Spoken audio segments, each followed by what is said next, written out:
Chapter 811. Since it was a charity night, there would naturally be an auction. Pei Chi and Old Ken were just there to watch. The rules tonight were a little perverted. They couldn't participate in the auction of the items they donated. If they wanted to get it back, they would have to rely on their male and female partners to raise their placards. Because of this game, the crowd was very lively. It was a game that rich people liked to play. Pei Chi stood beside Old Ken and turned her head. "Master, she's the most capable one among all your women." She was referring to Suimo. It was obvious that Suimo was very popular. Old Ken chuckled and said something meaningful. "She's quite capable. She's popular with both young and old." There was a lot of information in his words. She didn't say anything else as she looked at the stage. Suimo, the fashion legend. Pei Chi guessed that the woman who heard Old Ken was Suimo. Suimo stood on the stage, radiant. She looked at Old Ken again. There was an unfathomable depth in his eyes. Pei Chi couldn't help but touch his arm, trying to coax him. "It's okay, master. You still have me." Old Ken's heart warmed. He was actually touched, but he didn't seem to mind. "What's the use of having you?" Pei Chi pouted and turned her face away to ignore him, expressing her anger. Their interaction was very sweet in the eyes of outsiders. From afar, Xinlian raised her cup and looked over there before looking at Tang Yu. She smiled faintly and said, "You must feel bad, right?" Tang Yu had always ignored her strange and provocative words. Xinlian was snubbed. Then, she remembered something important. "Help me bid for the items that I'm donating later." Tang Yu naturally would. He would give her face on the surface. Even if it was in front of Chi. He didn't know if she would be unhappy or jealous. Xunlian was very scheming. She had donated a diamond ring. If Tang Yu were to fight for it, everyone would think that it was a marriage proposal in disguise.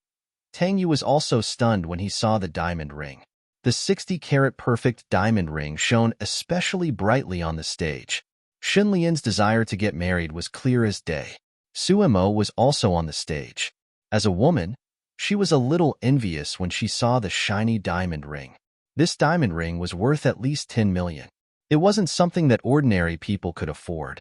The male host was used to big scenes, so he performed steadily. "This is a diamond ring donated by President Shun. President Shun is very generous." Then, the live aperture captured Tang Yu, and the host said excitedly, "We look forward to seeing Mr. Tang." Xinlian, on the other hand, was extremely shy. Everything was under her control. On such an occasion, there was no way Tang Yu wouldn't give her face. When he put on the diamond ring for her, she would let the mainstream media publish all kinds of articles. She didn't believe that Tang Yu could withstand the pressure. The auction began. Silence filled the auction hall. Because Mr. Shun was about to get married. If he were to shoot it, wouldn't he be fighting with Tang Yu for his wife? Tang Yu felt that he had no choice but to go. He smiled faintly, walked onto the stage, and directly bid for the diamond ring worth 53 million yuan. Xunlian cried tears of joy. She had finally gotten what she had dreamed of. She wanted Tang Yu to announce their marriage in front of Pei Chi. Even if he didn't love her, so what? Tang Yu was hers, and no one could take him away from her. Just as she was about to go up the stage, Tang Yu made a gesture, indicating that he had something to say. Chapter 812. "I think President Shun is reminding me that I owe her a ring." Tang Yu's voice was magnetic and touching. All the women present put their palms together and were excited by the beautiful scene. Of course, Pei Chi was the exception. She watched indifferently as Xunlian put on a show. She had been waiting for this day for a long time. At that moment, Tang Yu's gaze swept across the audience and paused on Pei Chi for 2 seconds. His gaze was firm and gentle, just like how he used to look at her in the past. Pei Chi's gaze was clear and cold, but he quickly shifted his gaze away. Tang Yu held the microphone and said in a clear voice, "Unfortunately, an accident happened when President Shun and I were engaged. So, this ring can be considered a diamond ring to make up for that day." Xunlian was stunned. She did not expect Tang Yu to say that. It sounded dignified, but that was not the case. Which woman would want to be engaged when she was almost 30? When the camera pointed at her, she forced a smile and stood up. "I'm very happy that Mr. Tang has such awareness. Suemo smiled sweetly on the stage. Happy? No woman would be happy when her fiancé deliberately went astray when her hints were so obvious, right? Suemo looked at Pei Chi, who was standing next to Lao Kansas. It seemed that it was almost impossible for Shun Lian to marry Tang Yu. No matter how disappointed Shun Lian was, she still walked up to the stage and accepted the ring. Although Tang Yu put it on for her, she still could not feel happy. There was a huge difference between a wedding ring and an engagement ring. At that moment, Suemo said teasingly, Mr. Tang and Miss Shun are so lovey-dovey. But I'm curious about one thing. Mr. Tang calls Miss Shun President Shun, and Miss Shun calls him Mr. Tang. I don't know if their relationship is not harmonious, or if there's a special meaning. Can you share with me? Shun Lian smiled. Tang Yu doesn't want others to know about this private matter. Mr. Shun, you're really good at Tai Chi. Suemo was already at the same level as the White Bone Demon. She turned to Tang Yu and asked, Mr. Tang, do you have anything interesting to share with Mr. Shun? Tang Yu smiled faintly. Miss Su wants to know? Sumo's heart skipped a beat when she saw such a handsome man staring at her. Tang Yu smiled. If you want to know, we can have a drink later. This was blatant teasing, and he did not give Shun Lian any face at all. The sparkling diamond ring had dimmed a little. It turned out that this pair of fiancé and fiancée were not that loving. Tang Yu had even openly developed a relationship outside. Shun Lian was furious, but standing on the stage, she had to squeeze out a smile and pretend to be indifferent. She knew that this was a warning from Tang Yu. She had angered him tonight. Sumo's heart skipped a beat, but she quickly calmed down. Seriously, she was almost 40 years old, yet she was still being teased by a man who was not even 30. It was too embarrassing. Suemo covered her face. Mr. Tang, will Mr. Shun be unhappy about this? Tang Yu glanced at Shun Lian and said meaningfully, we respect each other. Oh, respect each other meant that they would play their own games. Shun Lian was very embarrassed, but she could not flare up. She could only force a smile and get off the stage. On the other side, Suemo did not let Tang Yu go. She tilted her head and looked at him. I wonder what kind of charity you're donating tonight, Mr. Tang? Tang Yu smiled faintly, and his whole body was warm. A humble painting that I drew myself. Chapter 8:13. The hostess pushed a huge painting rack over. It was covered with a piece of cloth, which made it look a little mysterious. Suemo was in high spirits after Shun Lian stepped down from the stage.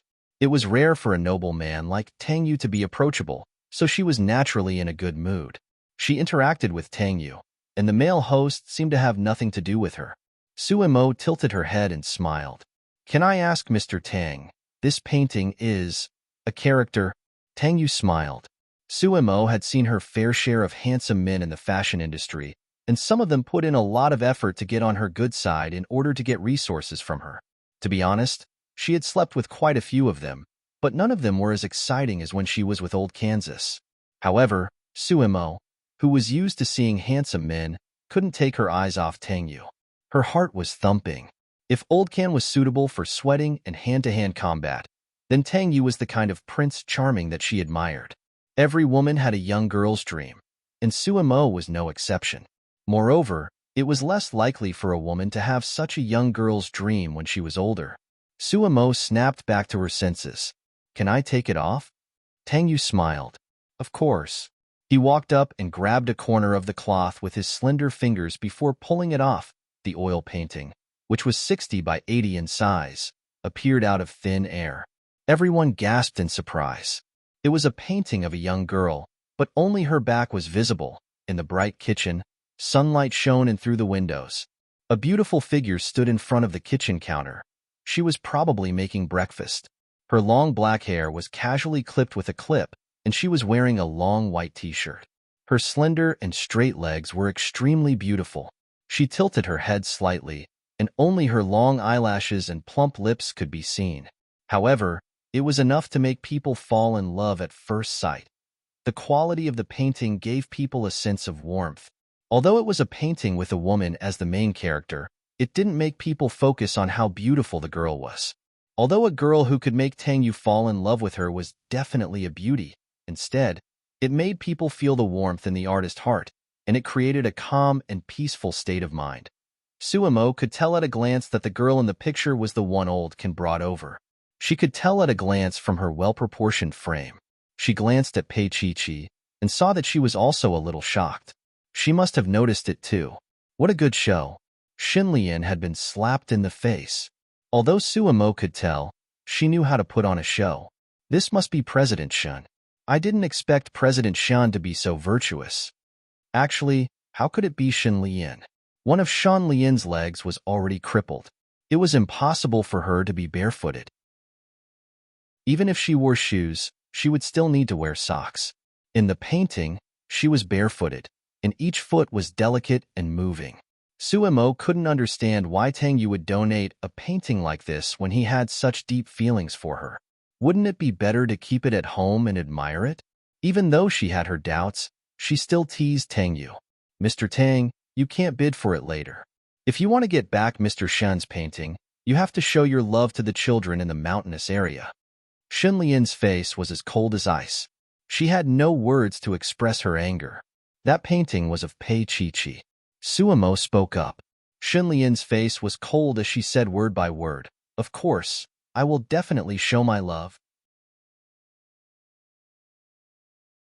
Chapter 8:14.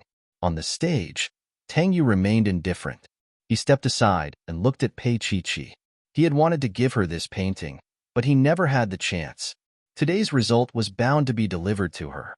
Pei Chi's expression was even worse than Xin Lian's when he glanced at her. How could she not know that this was an apartment in Xia City and that the girl in the painting was herself? What did Tang Yu mean? But she soon found out. Xin Lian clenched her teeth and raised the sign. Her whole body was burning with small flames, like a Saint Seiya. Everyone present also thought that the painting was Shan Lian. Although they knew that President Shun would be the winner in the end, they still raised the sign to join in the fun. The price of a single painting was raised to 12 million yuan. No one competed with Shan Lian anymore. Oldkin lowered his head and looked at his beloved disciple. "Do you want me to do it?" Pei Chi looked at Oldkin's body and said faintly, "Master, for the sake of your kidney, forget it. It was just a painting." She didn't care. Oldkin didn't say anything else. Suemo was a little disappointed to see the results so soon, but it was a pity for this painting. Xun Lian's eyes were filled with victory. She walked up to the stage and was about to get the painting. Below the stage, a cold and clear voice sounded, "Wait a moment." Sumo's dead heart came back to life. She perked up and asked, "President Qin wants this painting too?" Qin Anlin also walked up to the stage and stood beside Suemo with Tang Yu. Sumo's heart beat faster. Qin Anlin's appearance was on the same level as Tang Yu's, and he was a master at flirting with women. Qin Anlin smiled and walked to the painting. He looked at it, and then his eyes fell on Xin Lian. "Unfortunately, I also like this painting, Mr. Shan." The smile on Xin Lian's face was almost gone. Her face was very gloomy. "But this painting was donated by Tang Yu. There's such a rule. Does President Shen have to bid for it?" He tilted his head and looked at Suemo. "Miss Su, I don't really understand the rules here. Can you explain it to me?" Suemo had long disliked Xin Lian, so she was more than happy to answer Qin Anlin's question. "President Qin, there's no rule that states that apart from Mr. Tang himself, the highest bidder wins." Qin Anlin nodded in satisfaction and looked at Xin Lian. "President Shun, do you still want to follow the 15 million? Xin Lian raised her chin. Qin Anlin actually stood up for that bitch. Of course. She was expressionless. 20 million. Qin Anlin had a faint smile on his face. He touched the painting with his slender fingers, and his expression turned gentle. "This painting is worth it." He turned and smiled. 50 million. Xun Lian gritted her teeth. 60 million. 100 million. Qin Anlin did not even blink. Xun Lian was furious. "Qin Anlin is a lunatic. He's going against me for a bitch." She wanted to continue shouting, but her position in Jiantaihe was not stable yet because Xin Zhongshan was not dead. If she continued to spend money willfully, the old men on the board would not let her off. So, no matter how unwilling she was, she gave up. Suemo was laughing so hard that she couldn't close her legs. She walked over to Qin Anlin and placed the microphone by his lips. She said gently, "Our CEO Qin is really caring towards the children in the mountainous areas. I thank President Qin on their behalf." Chapter 8:15. Then, Qin Anlin changed the topic. "This painting looks like a girl I like, so I'm giving it to her." The crowd was in an uproar. Tang Yu was the one confessing his love for his fiancée. How did it turn into President Qin snatching his love away? Qin Anlin looked at Suimo. "Can you give me a light?" Suimo walked over and whispered into Qin Anlin's ear. Suimo was a little surprised. She looked at Tang Yu and nodded. The light swept across the crowd and finally landed on Pei Chi-Chi. If she had a choice, Pei Chi-Chi would rather find a hole and hide in it. She was only there to take a few photos. How did she become the female lead? Please describe the psychological trauma Shen Lian is feeling. Qin Anlin quickly wrote a check and handed it to Suimo. Then, he took the painting and walked towards Pei Chi-Chi. The crowd automatically dispersed and formed a long path. The lights chased after him. At this moment, no one knew what was wrong with the band, but they actually played a famous love song. The crowd was in an uproar. Someone started clapping and shouting, "Propose! Propose! Propose!" Pei Chi-Chi stood there. She couldn't avoid it. Old Can's voice rang in her ears. This guy is really brave. He knew that he would be rejected, but he still dared to do it. In the blink of an eye, Qin Anlin walked to Pei Chi-Chi's side. He looked at her deeply and smiled. "Pei Chi-Chi, this is for you." Pei Chi-Chi's gaze landed on his face. Qin Anlin kept looking at her. They only had the memory of that night. If something had happened between them that night, perhaps Tang Yu would not be involved now. But perhaps he would not be involved anymore. Qin Anlin was a little regretful, but he was glad at the same time. After a long time, Pei Chi-Chi chuckled and said, "President Qin, you may have mistaken me for someone else. It's not me up there. But in my heart, she is you." Qin Anlin's gaze was indifferent. He had never been an emotional person, but when he saw her again, he was sure that he wanted her. Not only did he possess her physically, but he also owned her completely. Qin Anlin smiled. "Pei Chi-Chi, you don't need to feel burdened. You just need to accept it." Pei Chi-Chi lowered her eyes. 100 million. He raised his eyes to look at the painting, and his gaze unexpectedly met Tang Yu's. Before she could reply, Oldkin had already picked it up. "This painting is so expensive. We have to treat it well when we get back." Pei Chi-Chi's feelings were destroyed by Lao Can. She wasn't his ancestor. Did he need to worship her? But since Lao Can had already accepted it, it would be pretentious to push it back. Pei Chi-Chi thanked him softly. Qin Anlin looked at her deeply and did not say anything else. Just as the two of them looked at each other and were speechless, Shen Lian's voice rang out. "Miss Pei, since you've obtained such a painting, shouldn't you also give some love to the children in the disaster area?" Her words were clearly making things difficult for Suimo. Pei Chi-Chi raised her eyes and looked at her. She could see that Sumo's eyes were filled with malice. She felt a headache coming on. Given Pei Chi-Chi's current situation, it was impossible for her to donate anything decent. Pei Chi-Chi smiled when she saw the smugness in Shen Lian's eyes. She raised her head and looked at Qin Anlin. "President Qin, are you willing to spend 10 million to dance with me?" Qin Anlin smiled. "Of course." Pei Chi-Chi held his arm and slowly walked to the center of the stage. Chapter 8:16. Pei Huan came over and leaned against Lao Kansas. She said in an awkward voice, "Do you know that I slept with President Qin?" "President Qin slept with you, didn't he?" Lao Can didn't give her any face. Girls should have some dignity. They slept all day long. Didn't they feel ashamed? Below the stage, Shen Lian was so angry that her whole body was trembling. Pei Chi-Chi. Pei Chi-Chi held Qin Anlin's arm and slowly walked onto the stage. She was wearing a silver dress, and Qin Anlin was wearing black. Her slender figure made him look taller and slender. The music started, and she bloomed in his arms, like an orchid in the dark night. At this moment, Qin Anlin was doomed. Tang Yu watched quietly from below the stage. Everything was under his control, but he still felt pain in his heart. He still cared that she was in someone else's arms. Shen Lian raised her chin and said, Is this what you want? To help your ex-wife find another man? She smiled coldly. You're really a competent brother and ex-husband. Tang Yu looked straight at the stage, and after a long time, he said calmly, Isn't it what you want to see them together? Shen Lian had mixed feelings. Maybe it was. If Pei Chi and Qin Anlin were together, she would not be able to pester Tang Yu anymore. However, was Tang Yu willing to do that? She doubted it. But at this time, she wanted to stab Tang Yu. Only then could she calm down. Pei Chi has so many men around her, her so-called master, Qin Anlin, and even Lin Jinrong. Shen Lian's face showed a touch of certainty. Tang Yu, no matter how unwilling you are, Pei Chi hates you so much. She will be with someone else sooner or later. On the other hand, Tang Yu's face was very calm. As he watched the two dancing on the stage, his gaze became even more unfathomable. Yes, this was the result he wanted. He had never cared about Qin Anlin. What he cared about was Jinrong, and Qin Anlin was a very good stumbling block. Even if he felt uncomfortable in his heart, it was more reassuring than being with Jinrong. This night was destined to be a night of heartbreak. Against his will, he pushed Pei Chi to Qin Anlin's side to keep Jinrong in check.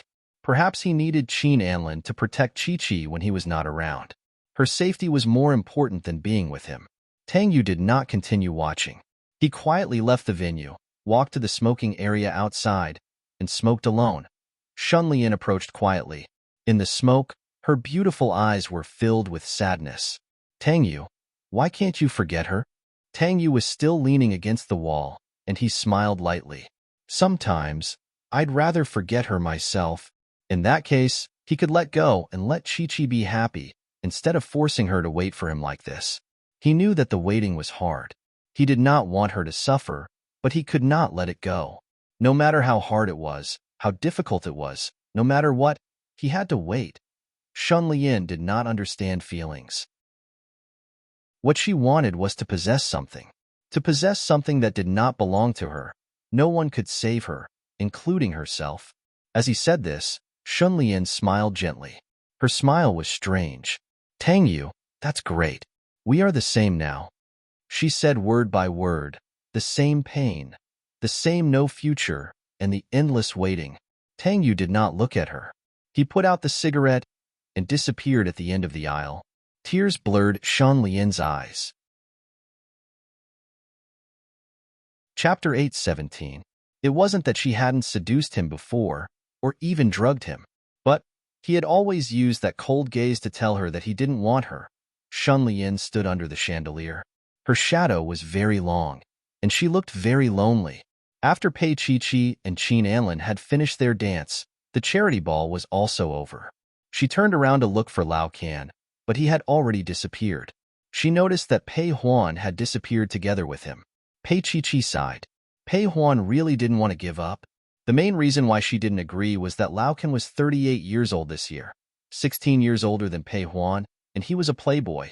Even though Pei Huan was not a decent person, she stood in the atrium of the hotel and dialed Lao Can's cell phone, but no one picked up for a long time. Pei Chi was a little annoyed. She dialed again, but there was still no answer. At this moment, she heard a faint voice. Chi. She looked up in confusion at the car that had stopped in front of her. The car window rolled down slowly, and Tang Yu's face appeared in front of her. He sat in the car and looked ahead. Get in. Pei Chi took a step back. There were steps behind her, and she almost fell. She was supported by a pair of hands. She looked sideways and saw that it was Qin Anlin. Qin Anlin helped Pei Chi stand up straight and smiled. I'll take you back. Pei Chi wanted to reject him, but she turned around to look at Tang Yu. He sat in the car and looked at her with a burning gaze. She lowered her eyes and said to Qin Anlin, Okay. Even though he knew that he was being used, Qin Anlin was willing to do it. My car is over there. Pei Chi nodded and followed him. Tang Yu's car was right in front of them. Qin Anlin suddenly paused. He took off his jacket and placed it on her shoulders. She was stunned for a moment and looked at the clothes she was wearing. Chi, it's cold at night. Qin Anlin puts one hand in his trouser pocket and smiles gently in the strong night wind. She did not make a sound, nor did she refuse. Tang Yu got out of the car, put his hand on the door, and called her name. Pei Chi, don't go with him. His voice was stern, but Pei Chi was absent-minded. He was Shun Lian's fiancé. Why was he still pestering her now? Moreover, she was his biological sister. Pei Chi's eyes were glistening with tears, which were moving under the moonlight. Qin Anlin stretched out his hand. Let's go. Tang Yu's heart was heaving up and down, and his gaze was stern. Under his gaze, Pei Chi's hand was held by Qin Anlin. When that soft hand was held in his palm, he decided not to let go, whether she was against her will or not. The night wind was strong, and a handsome young man stood beside the car, his fingers clenched into a fist. Qin Anlin sent Pei Chi to the back seat, closed the car door, and met Tang Yu's eyes. He smiled faintly and got into the car. Soon, the car slid into the driveway and disappeared into the traffic. Tang Yu squinted and looked at her for a while. All these were within his expectations, but her reaction and her choice still hurt his eyes and his heart. Yes, why would she listen to him? Why would she be willing to be with her brother? It was not that he did not understand what Lin Yun said that day. Time was the cruelest, and it was enough to change everything. And he, in order not to let Xinlian suspect, couldn't stop Jinrong and Qin Anlin from getting close to her, and even let her live with that old man. He gave her freedom and kept her safe. As long as he could see her, he would be happy to see her happy, but he would not be happy to see her too happy. He was afraid that she would forget him, afraid that she would never come back. Chapter 818. Qin Anlin's car arrived at the condominium and Pei Chi said coldly, "Stop the car." He stopped the car but did not let her get out. The car door was locked and she could not get out. Qin Anlin's long fingers stroked the steering wheel gently and his voice was soft. "You threw me away after using me? Pei Chi, is that so?" She sat in the back seat and said coldly, "You knew that you were using President Qin, but you were still willing. Why are you blaming others now?" He chuckled. "Pei Chi, my help always comes with a price." He was so domineering and charming, but Pei Chi was no longer the Pei Chi of the past. She had been with Old Can for a long time and had become thicker. Using Old Can's words, there's no such thing as owing or owing. It's voluntary. What do I owe? Pei Chi leaned against the back seat lazily and met Qin Anlin's gaze in the rearview mirror. The neon lights of the street were in the background. The stars made the young man's eyes look like they were dyed with fireworks. He did not speak and only stared at her. After a long time, Qin Anlin said, "I heard that Lin Jinrong wants to be with you. Pei Chi, have you considered it?" She looked at his eyes for a while and smiled. "It has nothing to do with you." Qin Anlin stretched his hand out of the window and closed the rearview mirror.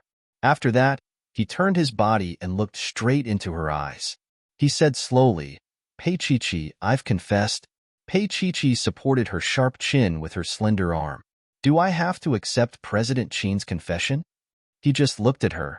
"Don't forget, I was married, and I had an abortion." Chi smiled, but there was a hint of sadness in her eyes that was hard to detect. Qin Anlin's handsome face rested on the back of the seat, which made him look a little childish. He smiled. "Even Lin Jinrong doesn't care, so why should I?" Pei Chi had no choice. "Qin Anlin, there are so many women in your company. Why do you have to pester me like this? Is it fun?" His gaze was pure and kind. "I'll answer you only after I've played with you." Then, he added, "I'm not playing around. How about this, Pei Chi? How about we play with each other?" "Boring." Pei Chi patted the car door and said, "Let me out." He looked at her crazed expression and his gaze changed from pure to dangerous. "Pei Chi, is my car that easy to sit in?" With that said, he reached out to hold her little chin and narrowed his eyes. "Shouldn't there be some fare?" Pei Chi slapped his hand away, took out 200 yuan from her purse, and threw it to him. "Is it enough?" Qin Anlin was thrown all over his face. 2 pieces of grandpa mouth fell from his handsome face. He reached out to grab her hand, but Pei Chi escaped. In the dark car, Qin Anlin looked at her and said in a seductive voice, "Are you afraid?" "What am I afraid of?" Pei Chi laughed coldly. "Qin Anlin, stop your tricks. I'm not one of those small-time celebrities in your company. I'm not someone you can buy with 500,000 yuan. This time, he successfully grabbed her hand and dragged her to the back of his seat. Their faces were facing each other, and their bodies were only separated by the back of the seat. His eyes were clear and bright as he looked at her. King Entertainment and Qin Anlin, is that enough? Lunatic. Pei Chi bit her lip and glared at him. Chapter 819. Qin Anlin chuckled, still holding onto her wrist and gazing at her with his clear eyes. I'm not joking. I'm serious. He leaned forward and pressed his forehead against hers. It's fine if you don't agree, but you have to pay me now. He held her with one hand and opened the car door with the other. At the same time, he kissed her on the lips. Pei Chi put her hand on his shoulder and tried to push him away, but Qin Anlin's hand was faster. His lips were half an inch away from hers, and his voice was hoarse. Pei Chi, Tang Yu is right behind us. Her body stiffened instantly. Don't look back. Qin Anlin chuckled. Unless you still want to be with him. His fingers caressed her little face. That soft and delicate touch made his heart flutter. It was just a light kiss. Just touching her lips like this was enough to make his heart palpitate and tremble. It was not about lust, but desire. He wanted to hold her in his arms and take pity on her. He wanted to heal her wounds bit by bit, both physically and mentally. She said that she was married and had children. When had Qin Anlin ever cared about that? He couldn't even remember the number of women he had slept with, but he didn't remember any of them. The only one he remembered was Pei Chi, who didn't manage to sleep with him. That night, she lay on his bed and called out another man's name. He wanted to forget about her, and he succeeded in doing so. In the past year, he had slept with countless women. Occasionally, when he went home and lay on that bed, he would still think of that thin but alluring body. Later on, he changed the bed and threw away the mattress and bedsheets. He even changed the bedroom. He couldn't figure it out until she appeared again. A silver gown wrapped around her slender body. There was no longer any pain, and she looked like a little fairy who had fallen into the mortal world. He was cold to her, but his heart was burning with passion. He wanted to catch her. How could he not know what Tang Yu was thinking? How could he not know that he was just being used? How could he not know that he was just an outsider stuck between the two of them? On this point, Qin Anlin and Lin Jinrong had the same idea. His thin lips gently touched her soft lips. Qin Anlin was doomed. Many years later, Qin Anlin had a wife and a daughter and lived a happy life. However, he would occasionally think of this night in the dead of night. Later on, no matter how happy he was, no matter how glorious he was, he didn't have the vigor he had that night, and he wasn't as high-spirited as he was now. Pei Chi-Chi's legs were soft, not because of Qin Anlin's kiss, but because of Tang Yu. She slowly pushed Qin Anlin away, sat in the carriage, and tilted her head. In the fierce night wind, the man she loved deeply stood with the wind, his face becoming increasingly cold under the moonlight. She looked at him. It was the same for him. Their gazes were glued to each other. Everything had changed. After a long while, Qin Anlin got out of the car first. He walked to the back seat and held the car door for her to get out. When she stood on the ground, Qin Anlin helped her and said in a low voice, "Think about it carefully. Pei Chi, I'm more suitable for you than Lin Jinrong."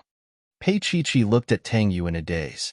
Qin Anlin thought that she didn't hear him and said it again. This time, she raised her head and looked at his face. Chapter 820. She didn't want to love someone so passionately anymore, and she didn't want to give herself completely to the other party. Never again. Qin Anlin's eyes narrowed. He didn't expect that she would reject him so decisively. Just as he was about to say something, his waist was hugged. Her soft body was pressed against his. It was soft and smooth. This was probably the so-called soft and fragrant jade. Pei Chi hugged Qin Anlin, and her voice was seductive. "President Qin, I predict that you will have a fight later." Her fingers touched his ribs, and she looked up and smiled mischievously. "The ribs here, are they done? I don't necessarily lose." His eyes narrowed, and he was fascinated by her playful and lively expression.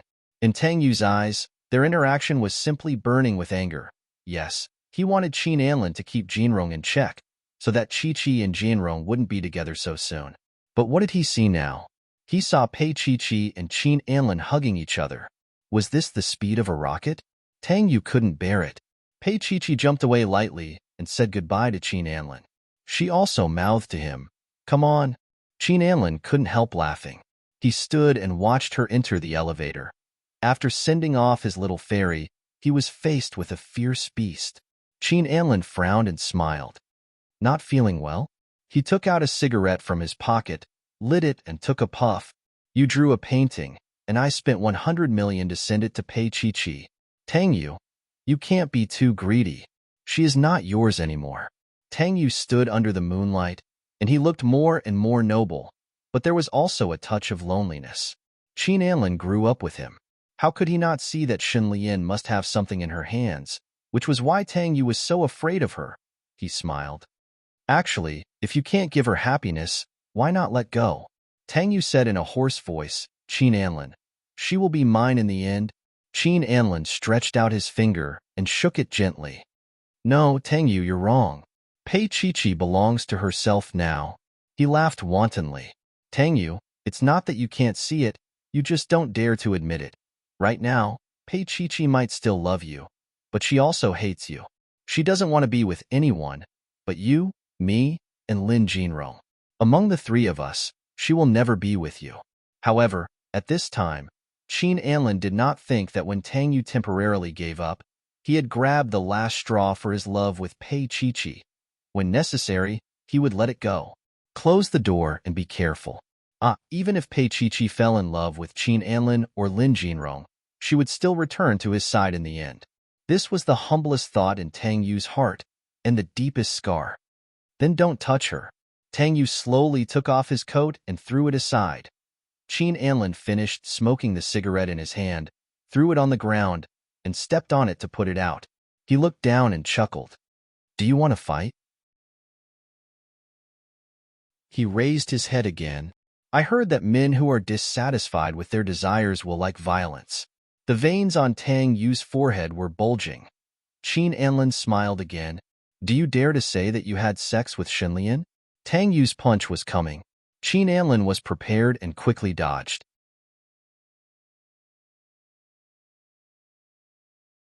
Chapter 821. Qin Anlin had long disliked Tang Yu. The two of them pounced on each other like two wild beasts. However, he had really underestimated the fighting power of a man with unsatisfied desires. Damn, he's really ruthless. He wiped the blood from the corner of his lips and pounced on her again. "Bastard. You said you don't want it, but you're very honest, right? She's mine. Yours? Why don't you go and see if Pei Chi-Chi still wants you? Let's see if she'll let you go or not." Violence mixed with rude words. Under the dim light, the two of them were inseparable. Pei Chi-Chi went upstairs and thought for a while before opening the door to Old Can's condominium. As she expected, Old Can was not back yet. She walked to the window of the living room and looked down. The two wild beasts were still fighting. Their stamina was so good. Pei Chi-Chi went to take a shower. When she came out, she took out her cell phone and called Old Can, but his cell phone was switched off. She threw her cell phone away, opened a bag of snacks, and leaned against the window to watch the wild beasts fight. She would call Old Can's cell phone every once in a while, but no one picked up. Eventually, she threw her cell phone aside and leaned against the window to eat her snacks. At this moment, Old Can was being pestered by Su Mo in one of the suites. They were old friends, so she was very familiar with each other's bodies and knew what the other liked. He fell asleep at one point. It was like a raging fire that was burning. Old Can's sweat and Sumo's sweat made the autumn night a little hotter. After 2 rounds, Old Can calmed down for a while and flipped over to lie down. He reached for his pants on the bedside table and took out a cigarette. Sumo's face was flushed. She propped herself up and lit the cigarette for him before lying down again. Her slender fingers stroked Old Can's xiong fur and murmured with satisfaction, "It's been so many years, and you've never stopped doing this?" Old Can took a deep puff and exhaled. Coupled with his rough appearance, the entire suite was filled with the smell of his hormones. He glanced at her and smiled. "Aren't you the same? You're still as greedy as before." You can't satisfy it no matter what. Suemo was a little angry, but it didn't seem like she was angry. Instead, she felt sad. How could she not understand old Can's pun? She and he used to be together. Nothing. But she has ambition. At that time, he wasn't her only man, and she wasn't his only woman. But during the most difficult days, they had indeed hugged each other through the most difficult nights. She was addicted to the Vanity Fair and had cried many times. She remembered how Lao Can hugged her and patted her back with his thick palms, coaxing her. Suemo, if you really can't take it anymore, you can quit. I'll take care of you.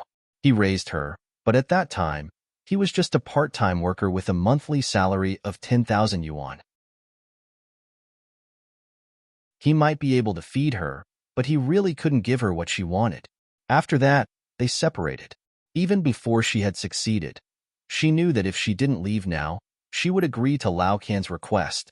Not only would that cause her to stagnate, but it would also cause Lao Can to lose his direction in life. So from the looks of it today, her choice to separate was the right one. Even after all these years, she would always think of how Lao Can had slapped her when she had broken up with him.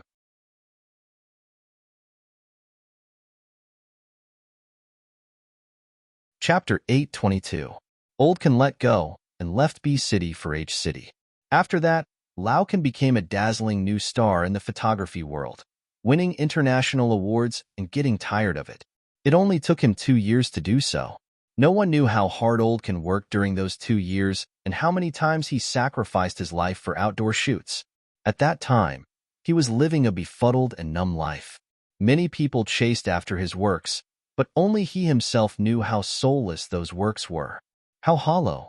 All along, no one understood him. Old Can squinted his eyes. His heart was throbbing because of the past. Sumo's slender fingers curled around Old Can's shong hair. Her voice was a little hoarse because of the passion. Tell me the truth. Do you have any disciples that you like? Lao Can puffed a smoke ring at her delicate face and held her slender body with his big hands. He said in a hoarse voice, I like you better. After so many years, it's still the best to fuck this body. He carried Suemo and walked toward the bathroom. Suemo knew what he wanted to do.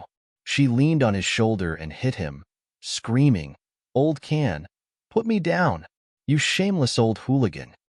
Don't you like it when I act like a hooligan? Suemo, you little bitch. He pulled her down and covered her mouth with his bearded lips.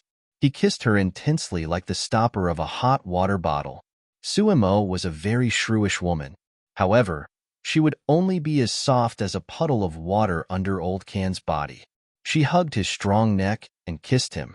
The warm wine lingered on Sumo's body. Just as she was intoxicated, Lao Can suddenly stopped holding her. Suemo opened her eyes and looked at Old Kansas. Her voice was hoarse. Old Can, what's wrong?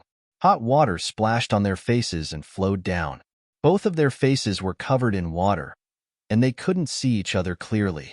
However, Old Can looked at her very seriously and asked very seriously, Suemo, if I ask you again many years ago, what would you say? Suemo was stunned.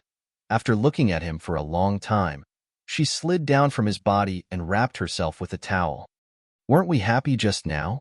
Old Can frowned and looked at Suemo. Are you happy? Suemo wrapped herself in a bathrobe and walked out.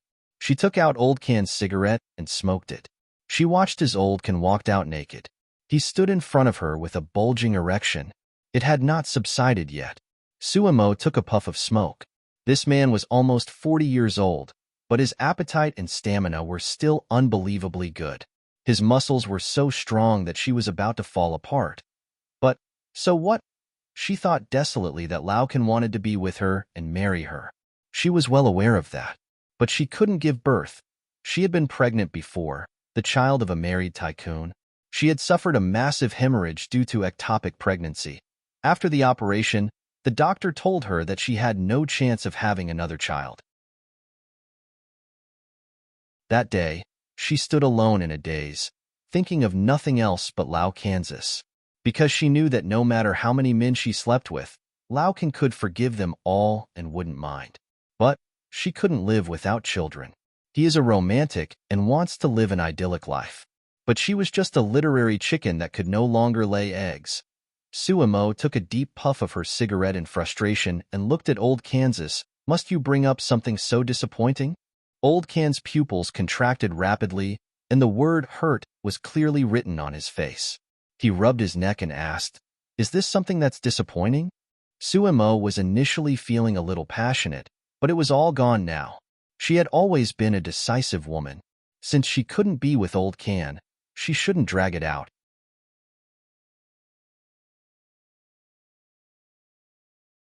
Chapter 8:23. With that, Suemo picked up Old Can's clothes and threw them at his feet.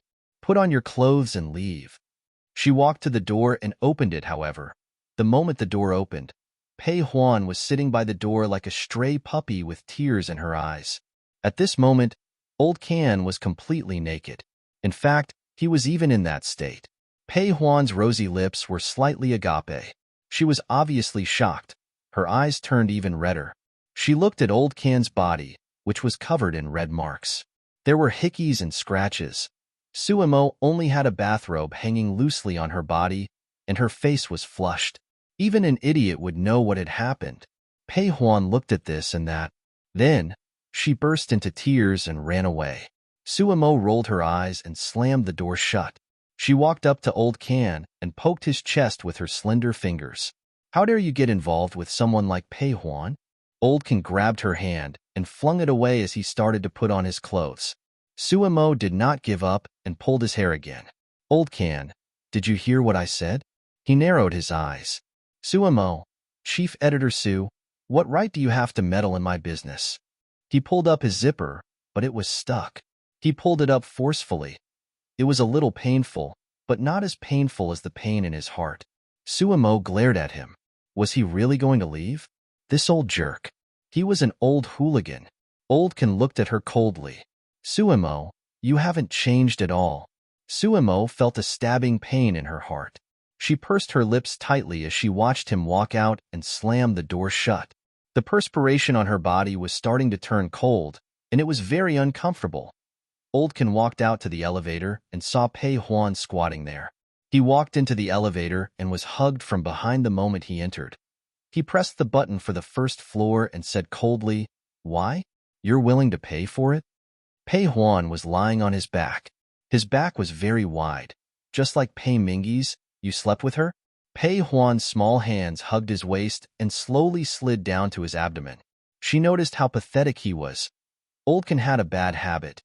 His body was as impulsive as a beast, and he would get up the moment a woman teased him. Especially beautiful women. Pei Huan bit the back of his neck like a little female beast. "She didn't suck you dry?" Old Can was in a bad mood. He looked into the mirror and saw the little fairy clinging to him. "Pei Huan, do you really want to be fucked by me?" His voice did not carry a trace of emotion, and there was even a rare hint of disdain. Pei Huan did not mind. She kissed his neck and his skin that still had the scent of another woman. Old Can stretched out his hand, and the cameraman's head was twisted off. Then, there was the sound of clothes being torn apart. Pei Huan widened her eyes and looked at Old Can. Pain. She was in great pain. However, Old Can did not stop and tore her into two halves. That night, Pei Huan learned what it meant to be fierce, what it meant to be a beast. A blood dome appeared on Old Can's shoulder. Pei Huan had bitten. When it was over, he panted heavily. When he calmed down, he felt a little regretful. Firstly, it was because he knew that he was venting his anger on her. Secondly, the girl under him was younger than him by 15 or 16 years. She could be his daughter.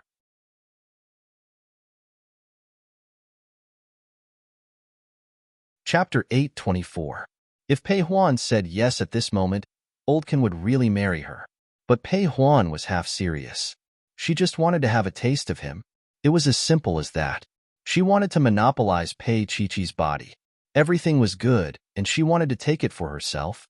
But now, she realized that this man did not belong to Pei Chi-Chi. He belonged to another woman. That woman could let him be naked, open the door, and tell him to get lost, and he would not have any temper. At that time, Pei Huan knew that Old Can loved Suemo. It was a genuine love. No matter how many women he had experienced, Suemo would always be the light in his heart. Just like Pei Chi and Lin Jinrong, Pei Huan was not stupid. She would be stupid if she asked him to take responsibility. Wearing his jacket, Pei Huan looked at him and said, I only wanted to sleep with you once. Now that I've slept with you, it's nothing special. She did not seem to care. Oldkin did not say anything. He pulled up his pants and left. After he left, Pei Huan stood in the elevator until he was far away. Then, she kicked the elevator door forcefully. What? He just zipped up and left. He did not even send her back. Pei Huan's heart was empty. She had obtained Oldkin's body. Although it was painful, it was actually quite comfortable. But her heart felt even more empty. She was like a child who had wanted something for a long time. Then, she realized that she wanted more, but she did not know how to get it. Oldkin hailed a cab back. When he parked the car in front of the apartment, he saw two beasts fighting. He smiled. It was an intense fight. Ignoring them, he unbuttoned his shirt and went upstairs. When he reached the apartment, the lights were on. Obviously, Pei Chi was there. When he opened the door, he saw her leaning against the window. She was wearing long pajamas and walking barefoot. Oldkin took off his shirt and went into the bathroom to take a shower. When he came out, Pei Chi was still leaning against the window. He went to the kitchen and opened the fridge. He took out 2 cans of beer and handed one to her. Then, he looked downstairs. They were really good at fighting. Oldkin raised his eyebrows. Won't anything happen if they fight like this? Pei Chi's little face was expressionless. She just looked at Lao Can and looked downstairs. She said faintly, I smell perfume on you. Oldkin sniffed herself. How could she still smell after taking a shower? Pei Chi lay down and asked lazily, Who were you with? Oldkin's heart skipped a beat. He raised his head and gulped down half a can of drink. After a while, he decided to hide the matter between him and Suimo. If he told Suimo about it, his little disciple would probably kill him. After pondering for a while, Oldkin said slowly, Well, I have something to say. Pei Chi's gaze was still on the 2 people downstairs. Weren't they tired after fighting for so long? Oldkin's voice rang in her ears. Chi, I slept with Pei Huan. Qin Anlin was knocked to the ground, and Tang Yu kicked him twice. So violent. Wait, what did Oldkin say? Pei Chi turned her head and looked at him. Oldkin smiled bitterly. I fell asleep in a moment of heat. Pei Chi glared at him. Oldkin wanted to smoke, but she was so fierce that he did not dare to move. He scratched his head and said, She doesn't want me to take responsibility. So, that's it. That was it. After a long time, Pei Chi snapped back to reality. She looked straight at Old Can and narrowed her eyes. Your perfume.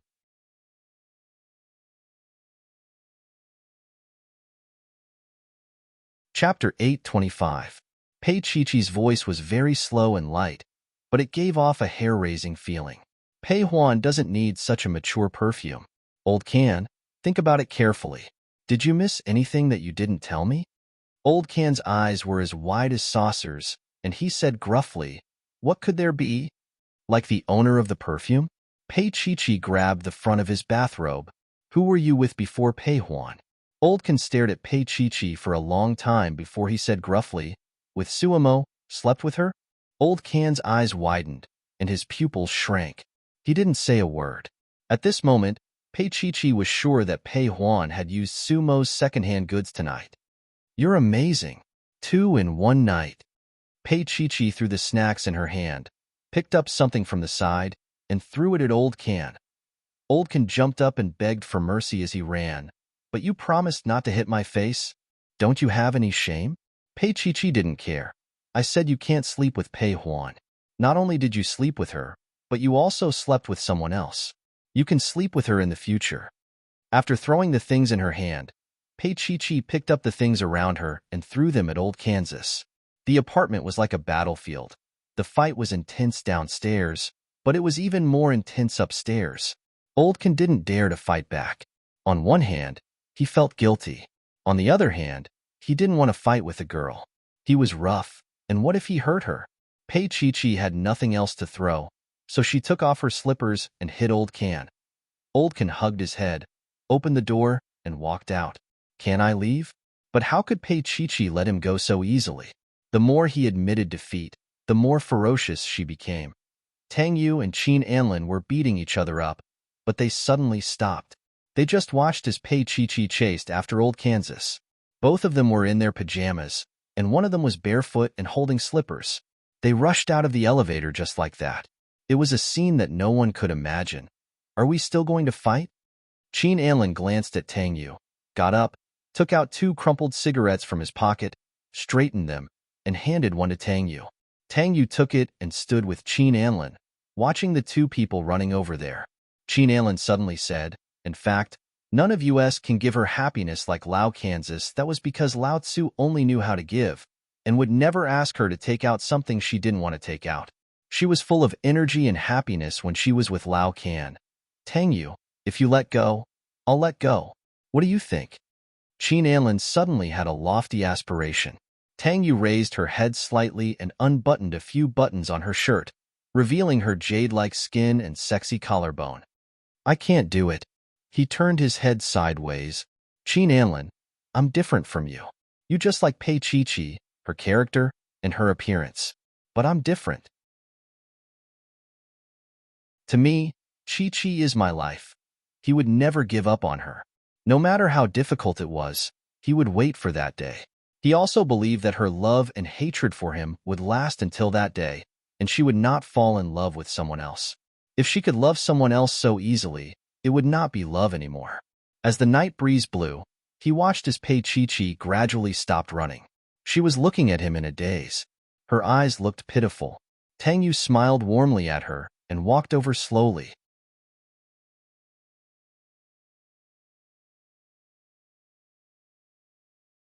Chapter 8:26. Pei Chi-Chi stood still with one of her slippers in her hand. She threw it away mechanically, however. After throwing it away, her feet were still bare. Her fair and delicate feet were very alluring, just like the day when she walked to his room door.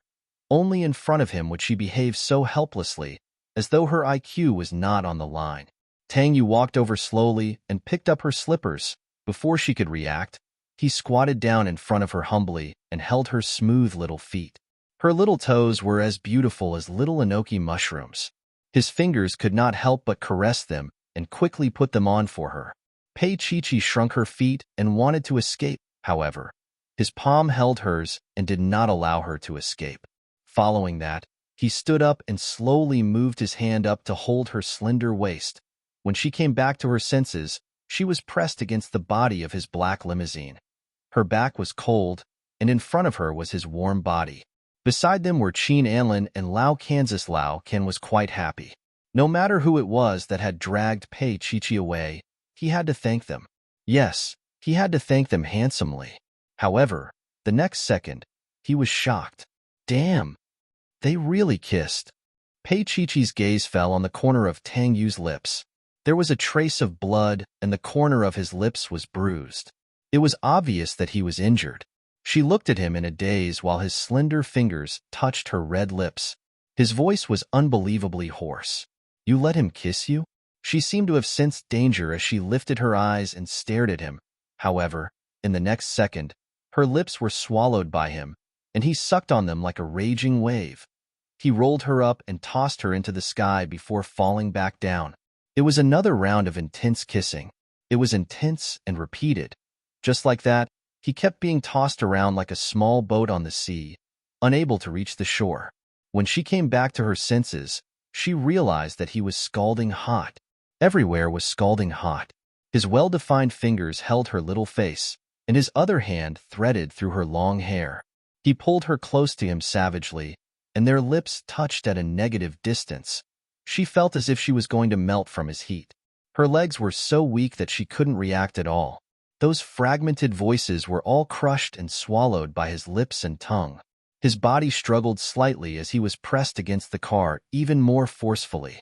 Tang Yu seemed to have gone mad. He arched his body and adjusted his face to make it easier for him to kiss her more deeply. Lao Can chuckled, while Qin Anlin's expression was unfathomable. She knew that Tang Yu was putting on a show for her because he had kissed Pei Chi-Chi before. However, that light kiss couldn't even be called a kiss. It could only be called a contact between lips. The kiss in front of her was filled with hope, as if Tang Yu could break through everything and take her at any time. Even the air was so warm that it was about to explode. At this moment, Qin Anlin was deeply saddened. He said that he wanted to pursue Pei Chi-Chi, but now she was kissed by Tang Yu, who had a fiancé. She was almost at the point where she wanted a Karzi, but he couldn't do anything about it. He didn't even have the courage to pull them apart. Pei Chi-Chi finally regained some strength and gave him a slap. Tang Yu didn't dodge and let her little hand hit his handsome face. However, when her hand left his face, he caught her little hand. He didn't say anything, but his gaze was lingering. There was a ring on the ring finger of the hand that was holding her hand.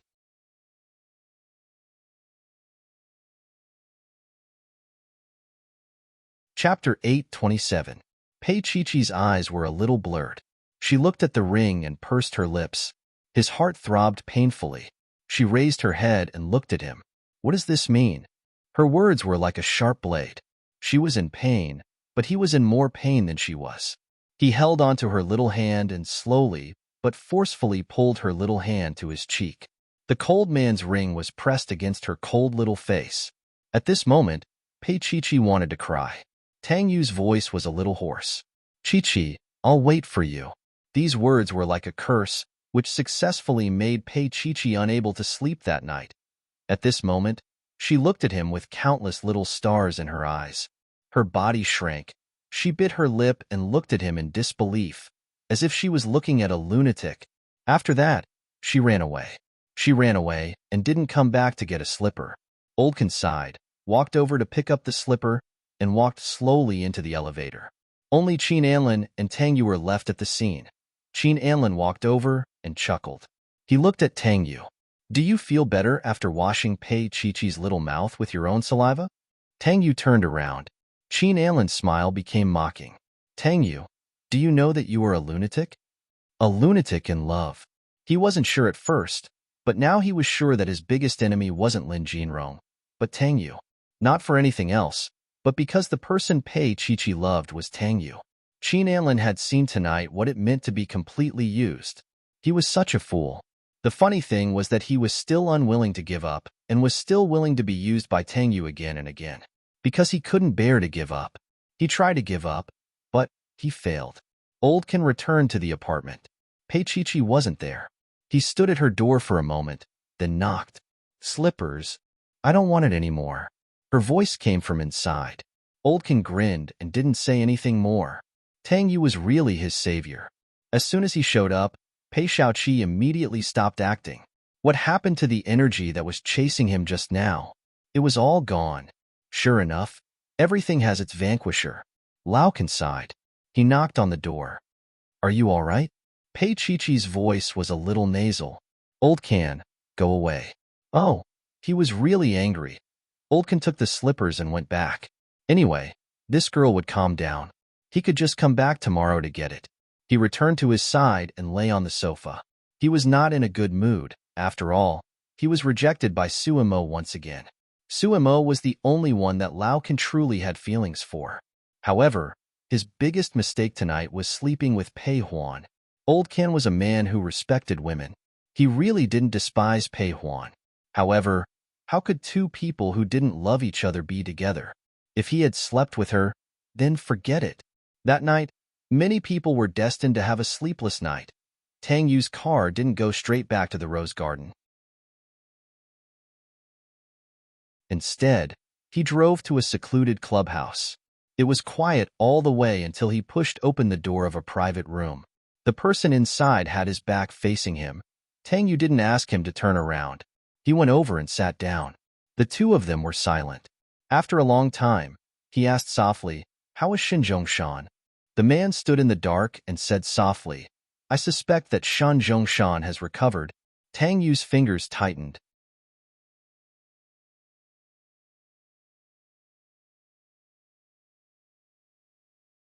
Chapter 8:28. In the darkness, the man continued to speak in a light tone, but every word was enough to change the situation of B City.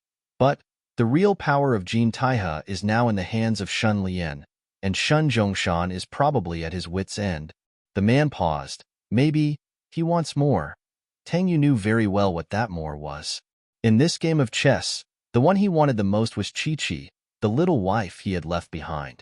And what Shin Zhongshan wanted was not only Jin Taihe, but also an heir. It was obviously impossible for Shun Lian, and the only blood relation of Shin Zhongshan was, and when this veil was lifted, part of the truth was bound to be known by Pei Chi-Chi. He couldn't stop it, and he didn't want to stop it. Maybe today, he should give it his all. Tang Yu closed his eyes, thinking of the scene of Qin Anlin kissing Chi-Chi tonight. Damn it, at that time. He almost rushed over and wanted to take her away and hide her in a place where no one could find her. There was no Jinro, no Qin Anlin. Maybe he should abandon the identity of the brother, even if she would hate him more. But it could also let him get close to her legitimately, not as a perverted brother who wanted to possess his sister. Tang Yu was silent for a while and disappeared in the dark room. And the man who had been carrying his body slowly turned back at this time, and there was a touch of pain on his handsome face. That face, was it him? Pei Chi-Chi got up early in the morning, and her head was dizzy.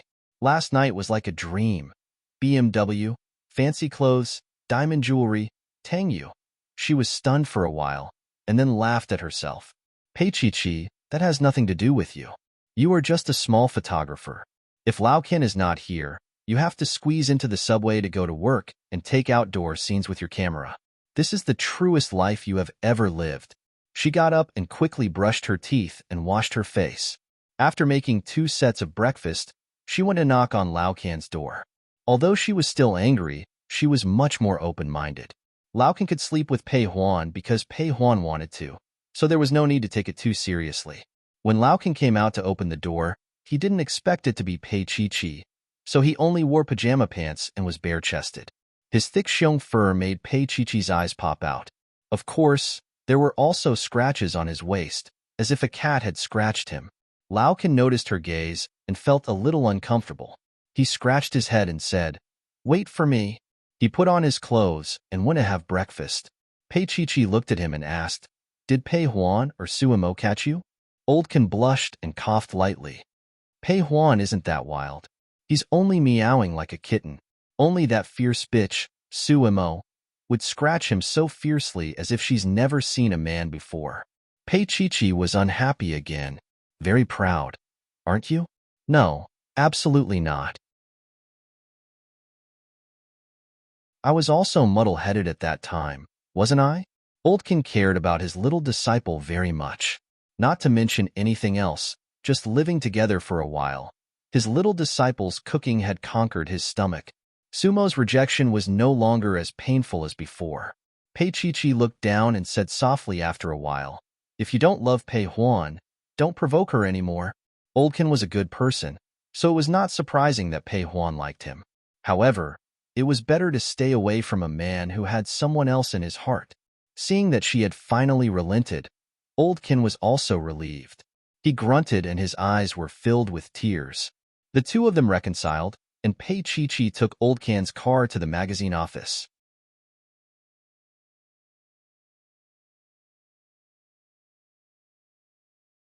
Chapter 829. Xiaopei, you will be in charge of Mr. Tang's Weibo in the future. It's very simple. You just need to interact with the fans and post some updates regularly. The editor-in-chief paused for a moment. I thought about it for a long time. To avoid trouble, I will use the name of the fan club. This way, it will be easier to play by the law. Pei Chi-Chi really wanted to curse. Did the editor-in-chief play by the law too much last night? Tang Yu was a celebrity, but he wasn't a celebrity for sale. Why would he have a fan club? Moreover, was it easy to play by the law?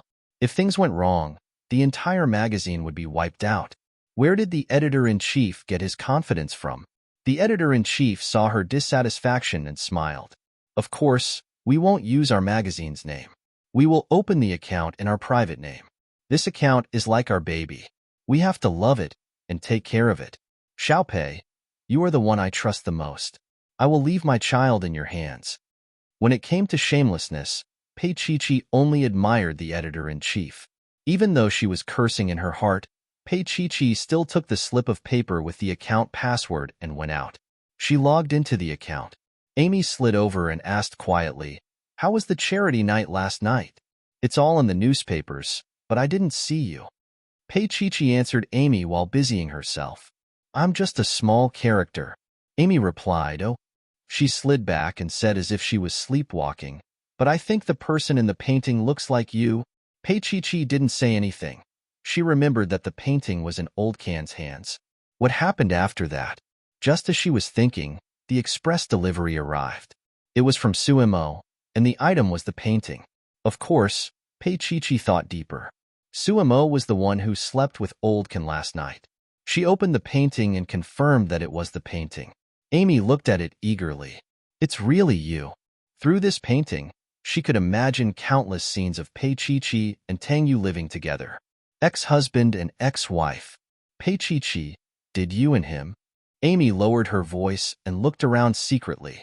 After making sure no one was around, she asked, did you do it in the kitchen? Pei Chi put the painting away and glanced at the gossipy Amy. Yes, he said expressionlessly. Then she went to deal with the microblogging. Amy was stunned. She didn't expect Pei Chi to admit it so easily. The kitchen was too exciting. On the other side, Pei Chi was focused on dealing with the new fans. Looking at the hundreds of thousands of fans that had increased in just a few days, she was a little confused. Was this the effect of a celebrity? Or was it because of him? The number of fans was still increasing at an incredible speed. The number was constantly refreshing, and there were also many people who sent private messages asking about Tang Yu's latest situation, the fans Chu Shibei. And the fan, Chu Chu's fans Xiang's fans fan. It was sent by a fan named Chu Shibei. The question was very simple. Who is your favorite? Pei Chi was stunned for a moment, and then she privately replied, are you asking me, or Mr. Tang? The other side quickly replied, you. Pei Chi's heart skipped a beat. She stared at it for a long time but didn't reply. The person in front of her was just a stranger, but his question struck directly at her heart. It made her want to escape. After a long time, she typed on the keyboard again. The person I love the most has left. He won't be coming back.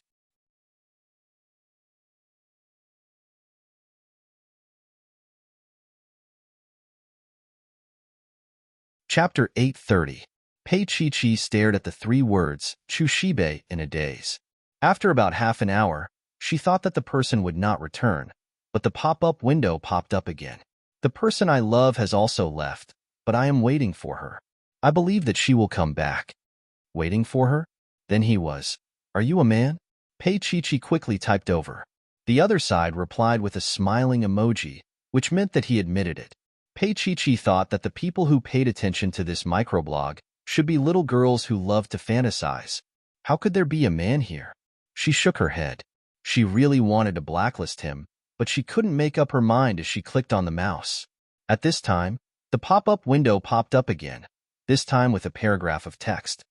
I believe that you're him. Will also come back. He just has no way to do it now. Pei Chi sat and stared at the text for a long time. So long that she didn't notice Amy coming over. Amy leaned over to take a look, then coughed softly and said in an experienced tone, Pei Chi, are you in an online relationship? Let me tell you, it's not reliable. Once you get on a date, you will find that the idol of your dreams is actually a poor loser. Pei Chi tilted her head. Have you been cheated before? Amy's face darkened. Pei Chi, you are so annoying. Pei Chi thought that the 27-year-old Amy was quite cute. She imitated Amy and leaned over. Have you been cheated of your money and sex? Amy was a southerner, so her words were a little coy. At this time, Pei Chi stepped on her thunder, so she exploded in a coy manner. Pei Chi, you? What kind of truth are you saying? She said as she sat down again, her face red, and her voice was as low as possible. It's a secret. Who hasn't met a few scumbags before marriage? Pei Chi smiled. When she turned around, another message popped up on the computer. Chu Shibei asked to add her as a friend and gave her a string of QQ numbers. Pei Chi laughed. A little boy, who still used QQ to chat these days. However, she still added him. Sure enough, it was a little brother. Tang Yu also had a little brother, who claimed to be a 20-year-old newbie. Pei Chi thought about how he said that the person he loved had left, and that he was waiting. She laughed happily. Little wimp, always pretending to be deep and profound. The cute Chushibe suddenly said, I ordered flowers for you, 99 white roses. Do you like them? Pei-Chi-Chi was stunned. Why? Attached was a screenshot of her QQ profile. Her birthday was on it, and it happened to be today. Pei-Chi-Chi didn't know whether to laugh or cry. He was thinking like a little boy again. At this moment, she forgot that she was only 22 years old. I still think you should keep the money until your girlfriend comes back. Pei-Chi-Chi's fingers moved quickly. Then you can buy her a present to make her happy. First coax big sister, then coax my little fairy. The little boy's mouth was especially sweet. Pei-Chi-Chi was in a great mood. Were all the boys nowadays so interesting? She suddenly thought of Tang Xian. If Tang Xian was here, she would definitely like Chu Shibe very much. At this time, the editor-in-chief came out of the bathroom and saw Pei-Chi-Chi's fingers typing quickly on the keyboard. He smiled sweetly. What a good employee. Pei-Chi-Chi looked up and saw the editor-in-chief smile. She suddenly felt that this job was not bad. At least she could chat casually at work.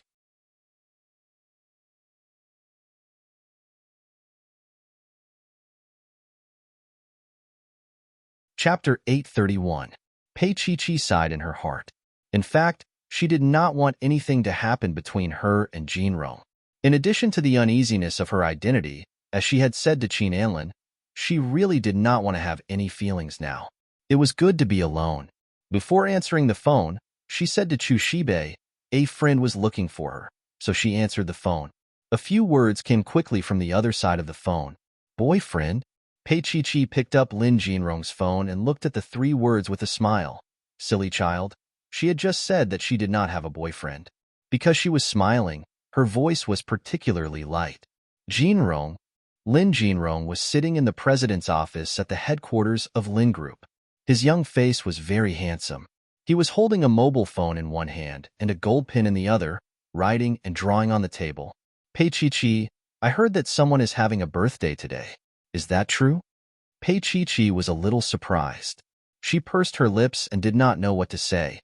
He would not just wish her a happy birthday, would he?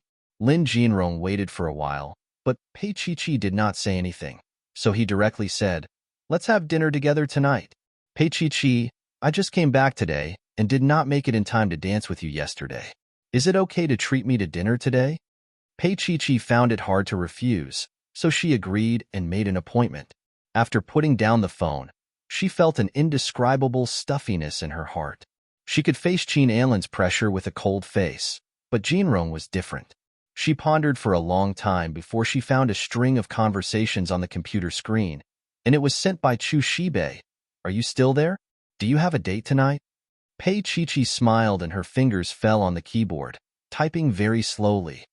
There is one. Someone I used to like asked me to dinner tonight. The other side was also silent for a long time before a line of words was sent. Do you still like him? Do I? Pei-Chi-Chi looked at the screen for a long time and smiled slightly. If he is willing, we can be good friends. This time, the other side's speed was obviously much faster. Yes, love can't be forced. Pei-Chi-Chi replied with 4 words. You're still young but full of mischief. Give me the address.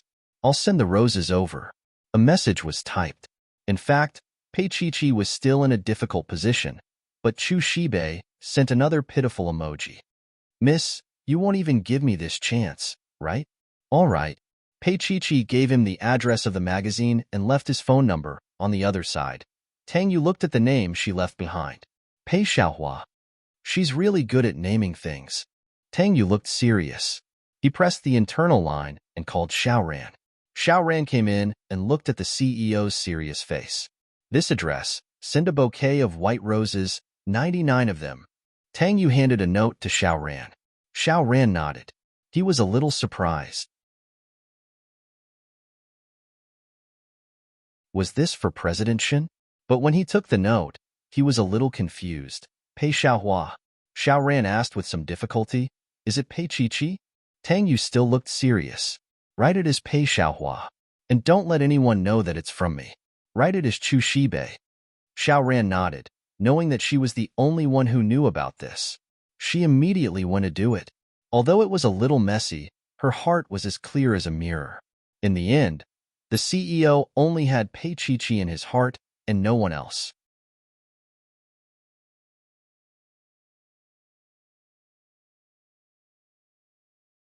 Chapter 832. The card with Pei Xiaohua's name on it made Pei Chi happy for the whole day. 99 white roses were placed on her desk. She leaned over and looked at the card. Pei Xiaohua, Chu Shibei. She giggled for a while before replying, I've received the flowers, Xiao Beibei. We are best friends from now on. Tang Yu was in the middle of a meeting when his phone vibrated. He picked it up and looked at it. Then, a faint smile appeared on his face. Everyone in Shengyuan High School was shocked. It had been a long time since they saw the CEO smile so gently. It seemed like it had been more than a year. Tang Yu looked at it for a while before sending an emoticon. After that, she did not send it, and neither did he. After the meeting, he asked Xiao Ran to stay behind and said calmly, Go and find out where Mr. Lin ordered dinner tonight. Xiao Ran was a smart person. He immediately realized that it must have something to do with Pei Chi. He went back to his office and used his connections to find out where it was. Mr. Lin ordered a Michelin restaurant dinner tonight. He even ordered a 3-tiered cake and 99 red roses. Xiao Ran did not dare to say it out loud. She knew very well who the candlelight dinner and the rose cake were for. She wondered if there was a proposal ring. Sure enough, the CEO's expression did not look good. Xiao Ran left the office. She closed the door and smiled. This vinegar bucket was probably going to be overturned. Tang Yu picked up his phone and found Pei Xiaohua on QQ. He sent a message to her. Miss, I'll chat with you tonight. I'll sing a birthday song for you. Okay? Mr. Tang was really good when he acted cute. Pei Xiaohua replied, Stop fooling around. Be good. Although it was only a few words, his anxious heart was strangely soothed. No matter what, Pei Chi only had him in her heart. After work, Pei Chi went back to the apartment with Lao Kansas. Lao Kan looked a little listless today. He lay on the sofa and did not move. Although Pei Chi was still a little angry, she couldn't bear to see him like this. She took his temperature. She poked his forehead with her slender fingers. You still think you're in your 20s. Too much. She was full of disdain, but she still cooked 2 dishes and a soup for him. Old Kan ate to his satisfaction. I don't want anyone. Just a little disciple will do. Old Kan looked at Pei Xiaoqi earnestly and said. Pei Chi glared at him. Bah, I'll only believe you if you say that again in 2 years. After a while, she remembered something and looked at Lao Kan. Suimo isn't someone you can control. Lao Kan, find yourself a woman you like and marry. Lao Kan was in a daze for a while before he smiled and looked at Pei Chi. What about you? Will you find someone you like to marry? For example, the kid who treated you to dinner tonight? Pei Chi couldn't answer. Lao Kan's Old Kan was silent as well. After a while, he wiped his face and said, Let's not talk about this anymore.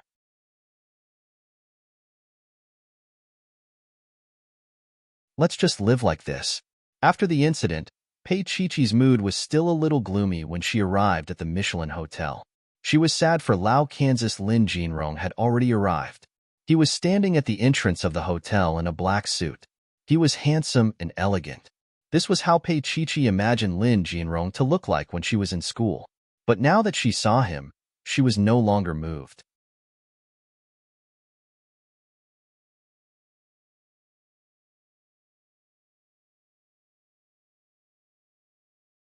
Chapter 833. Just then, a waiter appeared, holding a bouquet of red roses. Lin Jinrong held it in one hand and walked down the stairs to her side. This was the second bouquet she had received today, and it was a red rose that symbolized love. She was a little hesitant. Don't think too much. Lin Jinrong put the bouquet in her arms, still smiling. It's just a meal. Pei Chi smiled, feeling a little uncomfortable. Lin Jinrong booked a table with a beautiful view. It was next to the window, and they could see the entire night view of B City. After sitting down, Pei Chi rested her chin on her hand and looked out of the window. Tonight, she wore a long black t-shirt and a white camisole. Her long hair was tied into a ponytail, and she looked thin and small, giving off a refreshing vibe. She clearly didn't put on any makeup, But her facial features were beautiful, and there wasn't a single part of her that wasn't beautiful. She looked out of the window, and Lin Jinrong looked back at her. His eyes were gentle, just like the day they first met. The waiter served the dishes softly and delicately. Finally, a 3-layer cake was served. On the top, there was a Barbie doll taking a bath, and the bubbles around it were especially dreamy. No matter how complicated Pei Chi felt, she was still a little surprised. This was her first birthday in a real sense. She had only been with Tang Yu in the past, and she had never told him about her birthday. The cake can be eaten later. Lin Jinrong gestured for her to eat first, and then served her naturally. Pei Chi realized that Lin Jinrong's gestures were very similar to Tang Yu's, and his face was also somewhat similar. She was a little dazed for a moment. Lin Jinrong realized that she was distracted and paused. Chi. She then came back to her senses and smiled apologetically. I'm sorry. Lin Jinrong smiled. It's okay. Can you share what you were thinking about just now? There was a hint of prying in his tone. Pei Chi looked at him for a long time, unable to speak. Then, Lin Jinrong knew that she was thinking about Tang Yu. The atmosphere was a little subtle. Tang Yu was an obstacle in her heart that she couldn't overcome, but at the same time, he was also in her heart. Just when the atmosphere was a little awkward, a soft child's voice came from next door. Sister. Pei Chi's body trembled, and so did Lin Jinrong. He turned his head to the side, and his mind was in a mess. Sitting at the next table were Tang Yu and Lin Yun. Of course, they had a pretty little girl with them. Be careful. She was chewing on her little finger, but her eyes were fixed on a certain part of Pei Chi's body. Pei Chi's heart tightened, and she resisted the urge to cover her clothes. Tang Yu's gaze fell on Lin Jinrong and Pei Chi's faces. His gaze then fell on the cake and red roses on the table. He said faintly, Jinrong, I remember your birthday is in spring. It's Chi-Chi's birthday.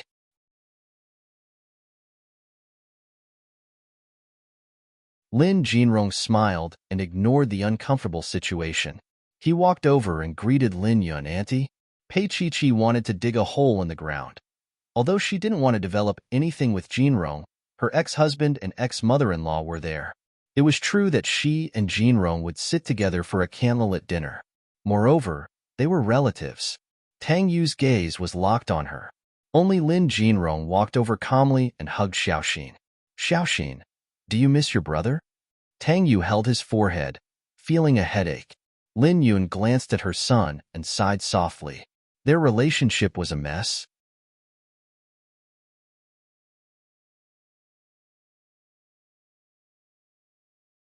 Chapter 834.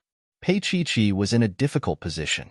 The little guy's cries were quite pitiful, but it was too uncomfortable. She didn't dare to go over and look at Tang Yu.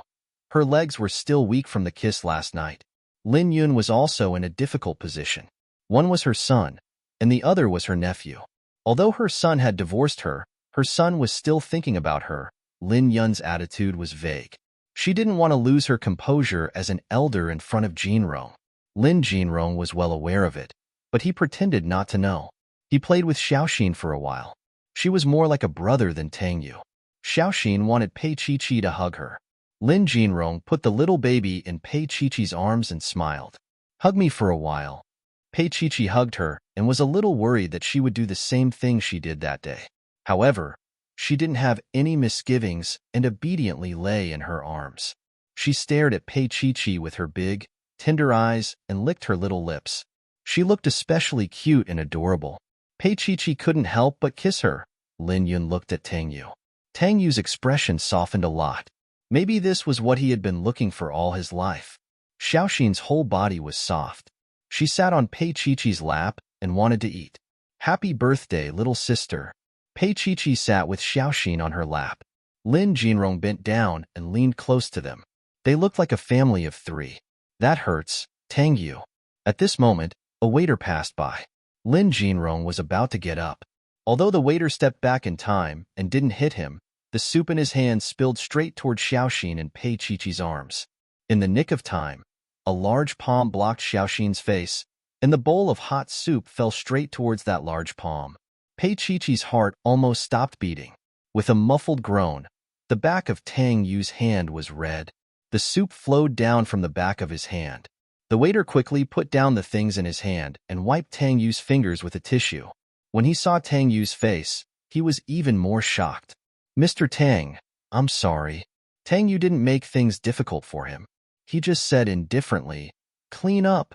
The waiter finished quickly. Everything calmed down and the atmosphere became strange again. Lin Yun said gently, "It's Chi-Chi's birthday. Let's celebrate together." Pei Chi-Chi couldn't refuse an elder, so she finally agreed in a low voice. Once again, they sat together. There were 4 seats, so their little hearts were glued to Pei Chi-Chi. At this moment, the manager of the previous incident was alerted. He came over to apologize and especially asked if Tang Yu's hand was injured. Tang Yu said indifferently that it was fine. He and Pei Chi-Chi were sitting in the same direction. The manager looked at him, then at Pei Chi-Chi and the child in her hands. He smiled and said, "Mr. Tang, this is your child, right? He looks just like you. She also looks like Mrs. Tang." These words made people feel quite uncomfortable. Pei Chi-Chi thought that Tang Yu or Lin Yun would explain, but they didn't. Since no one said anything, it was even more subtle. She coughed lightly and was about to say something when Tang Yu interrupted her. "Bring the dishes we ordered here too." The manager said yes repeatedly and served them personally. Lin Yun looked at Pei Chi-Chi, who was holding Xian awkwardly. She smiled and said, "Let me hold her."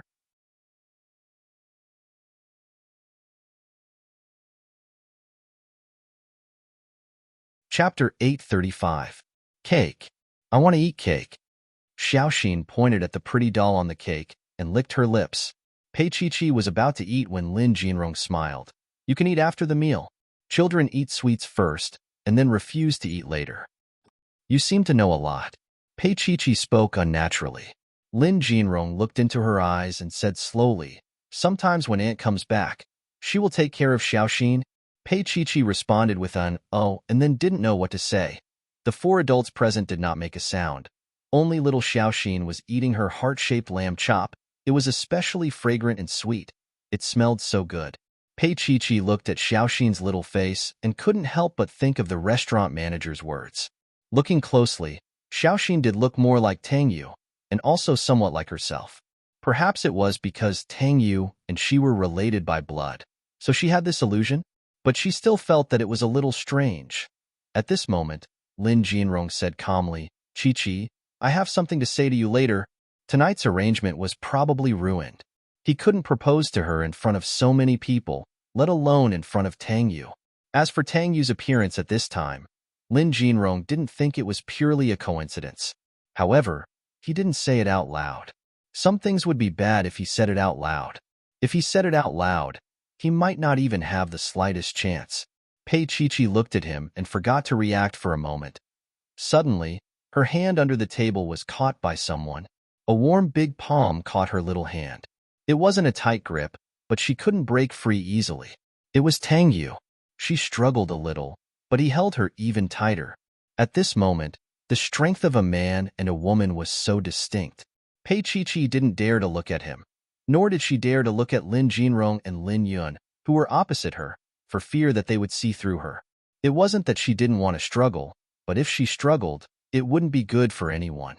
Fortunately, he was holding her left hand, so she could still eat. Pei Chi-Chi didn't do anything else. She just kept eating. Xiaoxin's chubby little face looked at her and exclaimed, "This older sister can eat so much." Pei Chi-Chi's hand paused. Then, she wanted to dig a hole again. She raised her eyes to look at Xiaoxin. It was probably because of her fierce gaze that Xiaoxin's big eyes started to tear up. Then, she started to cry. Pei Chi-Chi was at a loss. She looked at Xiaoxin, then at Lin Yun.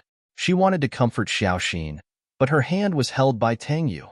The hand tightened on her small one for a moment, then let go. Tang Yu got up and hugged Xiaoxin. He patted her back and coaxed her gently. As the baby was being coaxed, it stared at Pei Chi-Chi with its big black eyes. There was a hint of arrogance in its eyes. "Hurry up and coax me." Pei Chi-Chi didn't know how to coax a baby, so she just looked at him. Tang Yu glanced at her with a reproachful look. Pei Chi-Chi was confused. What does it have to do with me? What does it have to do with me? What does it have to do with me? You're the one holding my hand. Otherwise, I would be the one holding the baby now. She didn't say anything. She looked at Tang Yu holding Xiaoxin with a practiced posture, as if he was born to be a father. For a moment, she thought of the child she lost. Her pupils shrank, and her fingers unconsciously placed on her lower abdomen.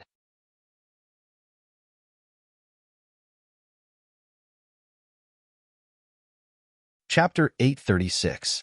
As Pei Chi was in a trance, her hand sank and Xiaoxin was already in her hand. The chubby little person looked at her stubbornly. Coax me. Pei Chi felt that the little person's eyes were very familiar, as if she had seen them before, but she couldn't remember. At this time, Lin Jinrong's cell phone rang. It was Wang Ziki. He looked at it, smiled apologetically at Pei Chi, and walked to the side to answer the phone. As soon as he left, Xiaoxin's little body twisted, and her face was as serious as a doll. I'm hungry. Pei Chi pinched her little face. You're the one who ate a lot. Xiaoxin's dark and delicate eyes stared straight at the cake. She really wanted to eat it. Pei Chi's eyes also moved over. Want to eat it? Xiaoxin nodded reservedly and looked straight at her again. Pei Chi smiled and pinched her little face, although the little fellow was quite resistant. She sat down with Xiaoxin in her arms, took down the little doll, and asked the waiter to wash it before giving it to Xiaoxin. Then, she carefully cut a small piece of cake for Xiaoxin. Although Xiaoxin was only 1 year old, actually more than a week old, she could already firmly hold the small spoon and eat the delicious cake. The little person was originally fragrant and soft, but now it was even more fragrant and soft. Embedded in Pei Chi's arms, it seemed to fill the hole in her heart. At that moment, she suddenly had an absurd thought. How good it would be if Xiaoxin was her child. So healthy, so lively and cute. She looked at the little person's mouth moving, and her eyes couldn't help but soften. She reached out and stroked Xiaoxin's straight black hair. This child's hair was really good, and her little face was also delicate, like a smaller version of Tang Yu. Tang Yu looked at her with gentle eyes. When Lin Jinrong turned around after answering the phone, he first saw Tang Yu's gaze. He was startled for a moment, and then his expression changed. He quickly walked over and looked at the small piece of cake. Of course, there was also little Xiaoxin who had a satisfied look on her face as she ate. Her chubby little hands held onto a small spoon, and she looked just like an excavator as she dug and ate without chewing. Lin Jinrong's heart tightened. He took the cake and flipped it up and down, inside and out. No. His face turned pale, and he looked at Xiaoxin seriously. Did you eat something just now? Xiaoxin's chubby little hand was holding a small spoon. She was frightened by his appearance. Her delicate little face looked as if she was about to cry but wasn't about to. Lin Jinrong's face turned even paler. Tang Yu also realized what had happened. He stood up and guessed what had happened. Fresh flowers, cake, and a diamond ring. Jinrong had wanted to propose tonight, but now, the ring might have been eaten by his little heart. Tang Yu pursed his lips and called the cake maker over. His expression was stern. Are you sure you've put the ring in? The cake maker was on the verge of breaking down. He gritted his teeth and nodded. Yes, Mr. Tang. Tang Yu's gaze fell on Xiaoxin's little face. Xiaoxin probably saw the change in his expression, and she was so scared that she finally peed her pants. She wailed loudly. Pei Chi was also stunned. How could there be a ring? I put it in. Lin Jinrong's voice was restrained. Xiaoxin might have eaten it.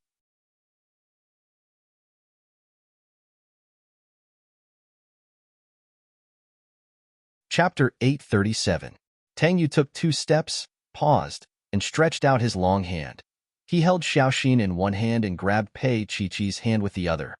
He held her hand right in front of Jinrong. Come with me to the hospital. Pei Chi didn't have a chance to think, and secondly, she couldn't refuse. She was the one who gave Xiaoxin the cake. She quickly caught up with him and left with Tang Yu, one after the other. At this moment, she forgot that Jinrong was behind them, and that the ring was the one he used to propose to her. Lin Yun didn't follow them, and Lin Jinrong also stood there. Everything was quiet, and the surrounding noise didn't seem to affect this place. Lin Jinrong placed his hands on both sides of the dining table, looked up, and quietly looked at his aunt. His voice was slightly hoarse. Aunt, whose child is Xiaoxin? He could still remember that scene even when he closed his eyes.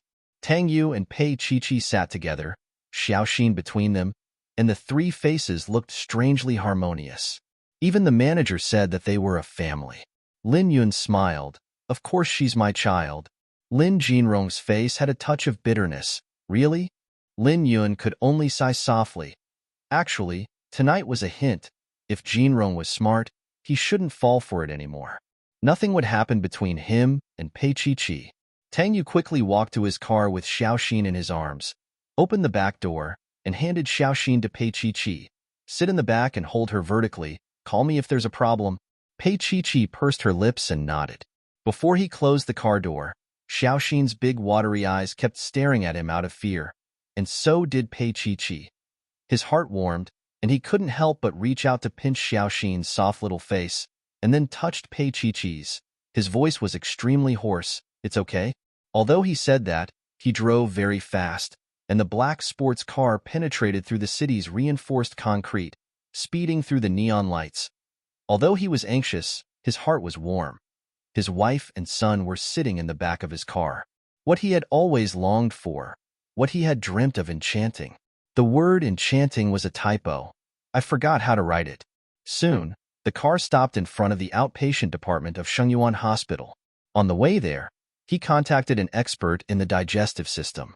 When his car arrived, so did the expert. Xiaoxin probably knew what she had eaten and refused to get out of the car with tears in her eyes. Tang Yu carefully took her out of Pei Chi's arms and reached out to wipe away the tears of the fat little thing.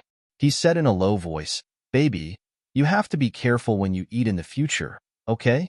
Little Xiaoxin nodded obediently, her little body snuggling into Tang Yu's embrace, her little hands hugging his neck, her face buried in his warm neck. Pei Chi was a little envious as she watched. Their relationship was really good. Tang Yu carefully walked into the medical building, and she hurriedly followed. The chief specialist examined him very carefully and asked if he had any stomachache. Little Xiaoxin whispered. The baby ate the cake and felt very comfortable. Tang Yu and Pei Chi didn't know whether to laugh or cry. The doctor smiled and looked up. It shouldn't be a big problem. As long as it doesn't get stuck in the respiratory tract and enters the stomach, the ring shouldn't be too big, and it should be discharged tomorrow.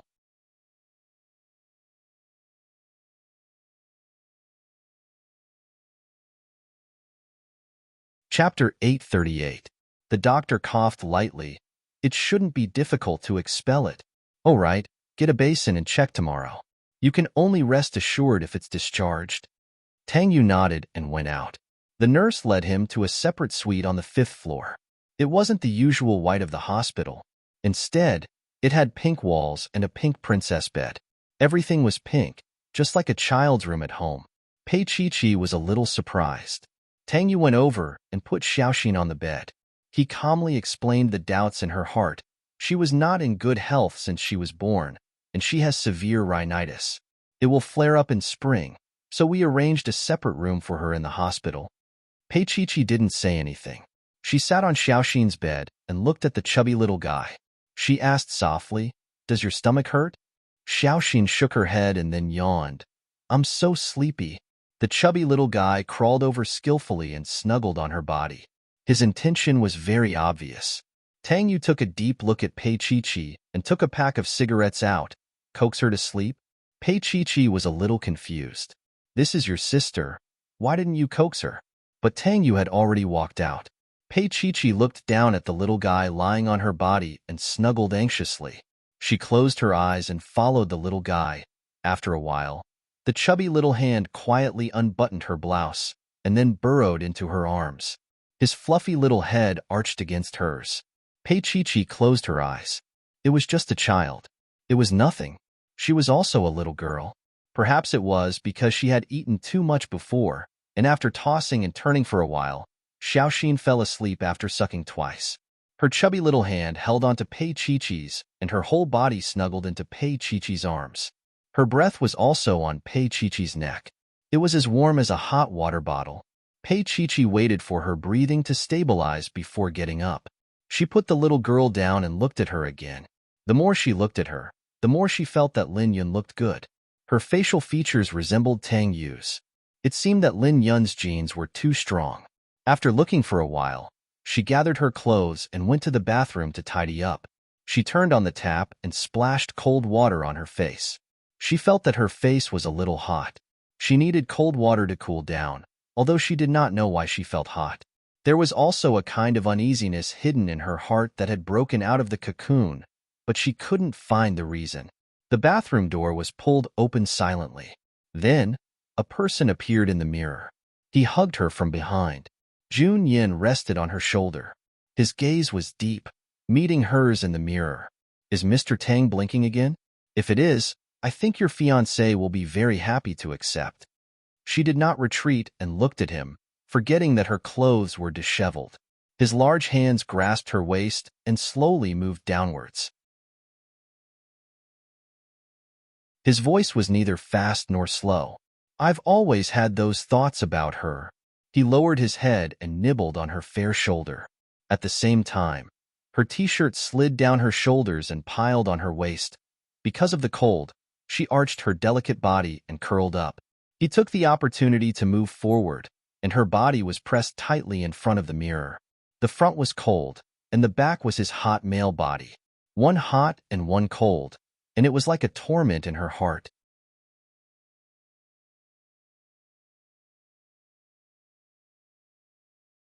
Chapter 839. She tried her best to keep her voice steady so that he wouldn't notice anything wrong with her. At this moment, she regretted it. She was like a lamb walking into a tiger's den. Tang Yu's face was close to hers, and his voice was as deep as the night. What about you? Pei Chi, do you have feelings for your brother now? His large palm was teasing her. Pei Chi froze, and her body struggled violently. She said with a suppressed voice, Tang Yu, do you have any shame? She gasped and closed her eyes tightly, unable to believe what he was doing to her. She was his sister. Chi, you have feelings. As he was doing such a shameful thing to her, he pinched her little chin and forced her to look at herself in the mirror. Do you see? Even if you are my brother, you still have a reaction under my palm. Pei Chi closed her eyes slightly, unwilling to look at the woman in the mirror. She was unwilling to admit that the woman whose face was flushed red and whose eyes were brimming with tears was herself. She didn't care if he was her brother or not. It was because she hated him, but she couldn't resist his teasing. She hated herself. She closed her eyes and shook her head desperately. Let go of me. Tang Yu, I am your sister. I don't care. He continued to torture her, and his dark eyes were locked on her in the mirror. His body was extremely tense. He had endured for a long time, and at this moment, he was in unbearable pain. Pei Chi was held in his arms, and her body was as soft as water.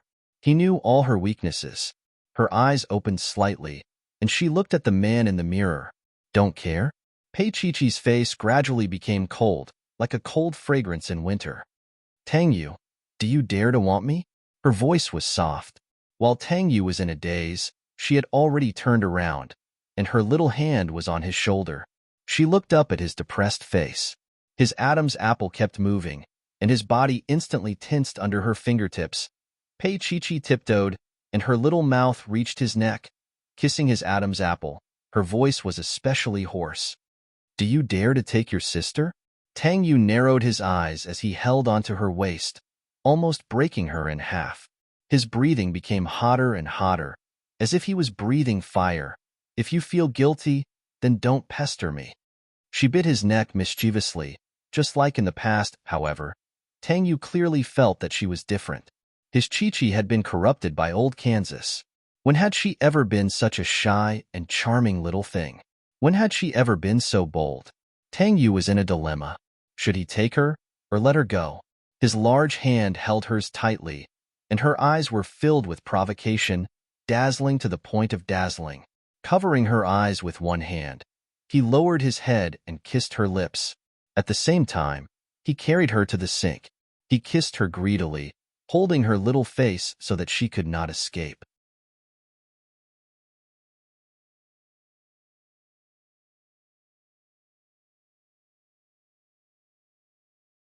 Chapter 840.